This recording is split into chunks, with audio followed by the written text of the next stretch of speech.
Okay, cool. Okay, so Daniel, you've been pretty busy this year. 3 fights in 2 months. Talk about the fights to win the tournament. Uh, it's been good, man. The fights were, I had some tough fights. I had some really tough opponents. Um, first fight was tough. With Jeremy Spoon, a guy that I didn't really know much about. uh, so I went in there and just handled my business. Second fight was with Mike Corey. Extremely tough fight for me. I knew Mike Corey was going to be a tough guy to fight. Uh, I knew he came from a good camp. I knew he had good training partners. I just knew a little bit more about him than I knew. And when he was originally introduced into the tournament, I was just like, wow, you know what I mean? Because I knew about Mike Corey prior to this tournament, and fighting him was just, again, it wasn't anything easy at all by any means. Very talented dude, very just a really good, hard fought, fighting guy. So I was glad to get a win over him. And then my third fight with Marlon Sandro was just, the icing on the cake, man. Right. A legend in the game, I would say, to some people. I don't really know much. I know about, things that he's done for the sport, but prior to fighting him, I didn't want to get my head filled with all his facts and stuff. So, I didn't go in there knowing everything, but afterwards, a very, very talented guy. Has extremely, has extreme power in his hands and his fists. Also trains at another a great gym, and also another great ground guy. So beating him was just a blessing. Hey, cool, man. So now you just sit back and wait for the winner of the Pitbull Pat Curran fight. Will you be there live? I would like to be. I hope so. Okay, cool. Give me a prediction on that fight. Oh man, so tough to do. Everybody's asked me, who do I think will win, who I think will win, who do I want to win, and it's kind of one of those toss-up fights for me. Pitbull's just as tough as Pat Curran, and Pat Curran's just as tough as Pitbull. They both had their own individual, strengths and weaknesses. As you can see, as Pitbull is a little bit bigger, taller. I think a little bit muscular bound. Kind of physically fit wise. But Pitbull, he's a shorter guy, but he has again tremendous power in his hands. He knocks guys out left and right. He's a scrappy guy. He does his homework. If he knows there's something that you can do against him, he goes home and he works on it. And that's been one of the things for Pitbull that's been making him better and better each time. So it's definitely going to be a toss-up fight. Okay, cool, man. Was there any problems with the weight cut, fight after fight, so close together and everything? It was getting tough. It was. My last weight cut was a lot tougher than obviously my first one.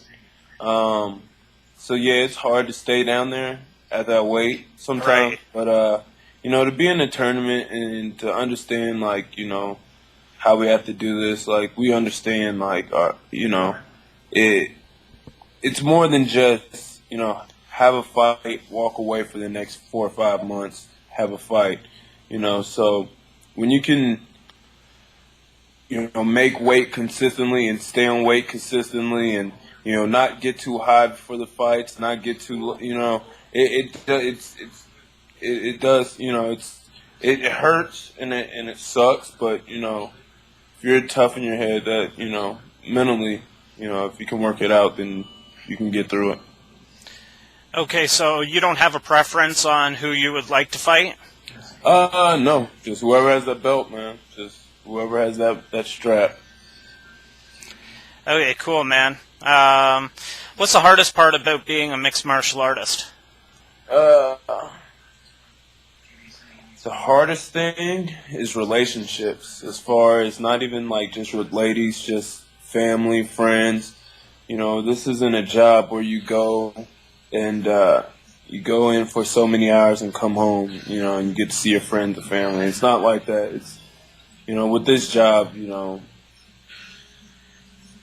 I've been at the gym for 12 hours a day. You know what I mean? Like, I get home, I go to sleep and get up and do it again.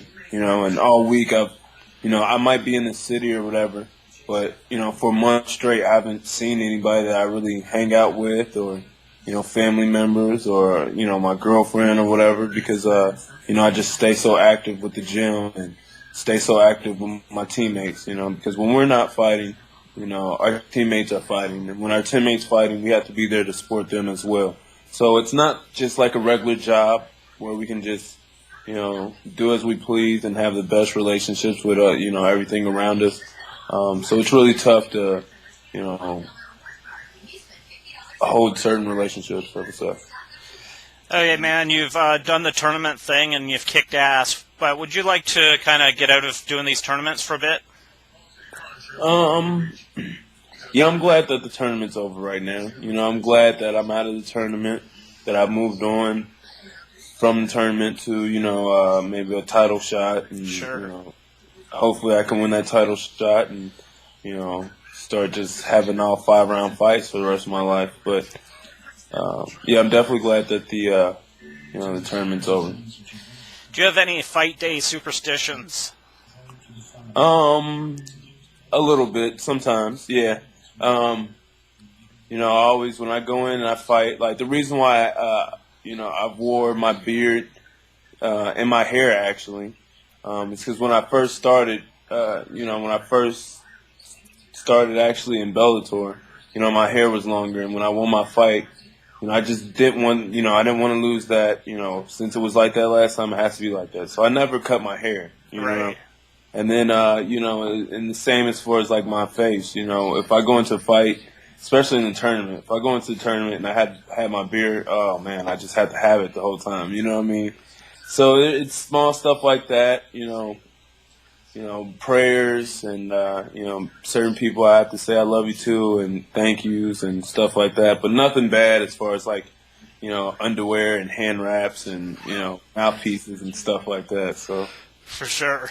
Okay, man, so you're basically waiting for this title shot coming up. But if an injury happens, say the winner of this fight gets injured in the fight and they're out for 6-8 months, would you be willing to wait or would you take another fight?